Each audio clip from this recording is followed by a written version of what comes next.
malinaw na perception, malinaw na kaalaman, malinaw na pananaw tungkol sa sino yung dapat nating sambahin, sino yung dapat natin pag-alayan ng ating buhay, ng ating efforts, ng ating mga pagod, upang sa ganon matamo natin yung kanyang habag at awa.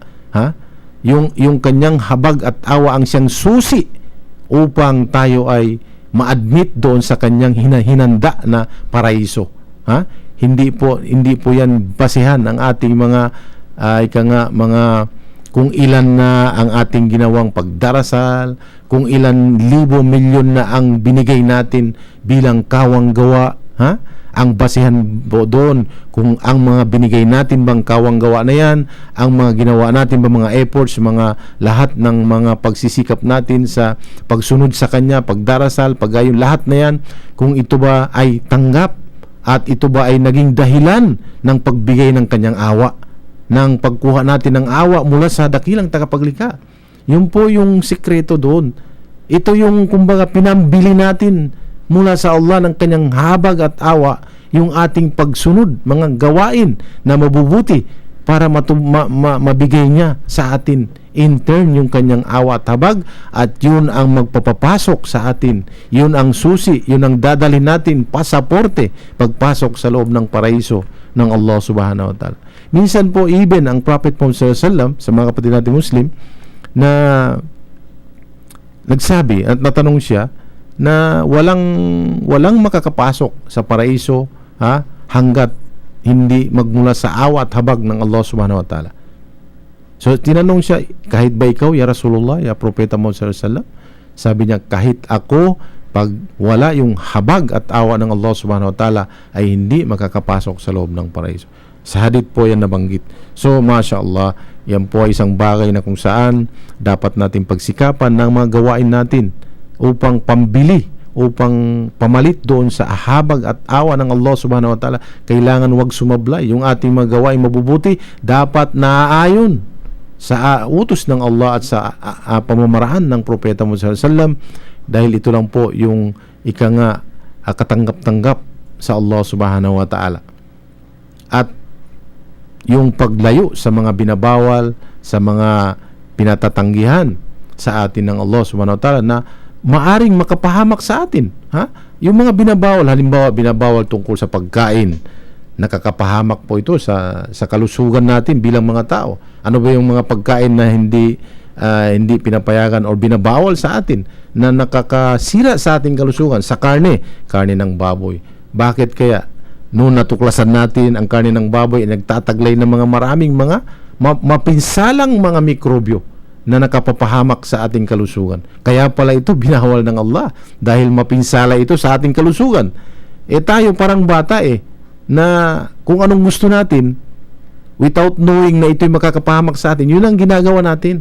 Para bang isang bata na naglalaro ng apoy, naglalaro ng blade, na hindi niya alam sa paghiwa-hiwa noon, may hiwa siya, mapahamak siya. Hindi niya alam sa pagsindi ng apoy na yun na masusunog maari ang buong kapaligiran, pati siya madadamay.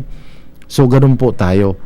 So yan po ang isang bagay na kung saan ang aral ng Islam ay kailangan natin bigyan ng pansin at ini-encourage natin ang ating mga kapatiran, yun mga kapatiran na bagong yumakap sa Islam, especially dyan po sa Barangay Bulak, kagabi lamang yun, na dumalo po sa ating mga lectures, sa ating mga paalaala upang sa ganon magkaroon pa ng karagdagang kaalaman tungkol sa pagsamba halimbawa, upang magkaroon ng linaw na yung dati nilang kinaroroonan, kinasasakupan, ang uri ng kanilang pagsamba ay may kumpara nila doon sa ngayon na tinanggap nila ang reliyong Islam.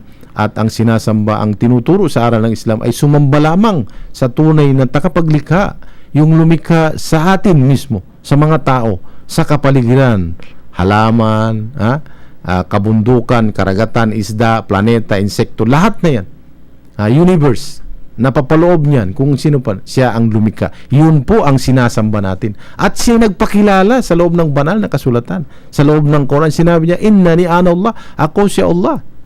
Sinabi niya mismo ang kanyang katawagan, kung sino, kung paano siya tawagin.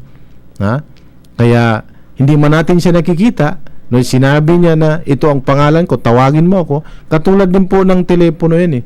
Kapag tayo ay dumadial, tumatawag sa maling dial number, hindi po natin makakausap yung ating tinatawagan. Sasabihin sa atin, wrong number. So, sorry. Kapag denial natin yung tamang number, yung tamang pamamaraan ng pagsamba sa kanya, yung number, ay makakausap natin, ay sasagutin niya tayo sa ating mga panalangin. At 100% siya po yung ating nasamba. Hindi yung bagay o nilikha lamang niya or ng Allah subhanahu wa ta'ala. So yun po yung aral sa Islam, sumamba sa naglikha sa lahat, hindi sumamba sa nilikha lamang. Yun po yung malinaw na parting point doon. Ang Islam ay nag-aaral upang sambahin ang tunay na tagapaglikha. In contrast, bukod sa Islam ay nag-aaral doon sumamba sa mga nilikha. Sa mga kagustuhan ng tao, halimbawa. Katulad ng sinabi natin, third, groups of way of worship, ang na-worship niya, ang samba niya, yung kanyang kagustuhan ng tao. So, yun po malinaw doon. Ang pagsamba, ang aral ng Islam ay nag-aaral, sumamba. Nag-aaral, nagtuturo o nag-aaral upang sumamba sa tunay na tagapaglikha. Masya Allah.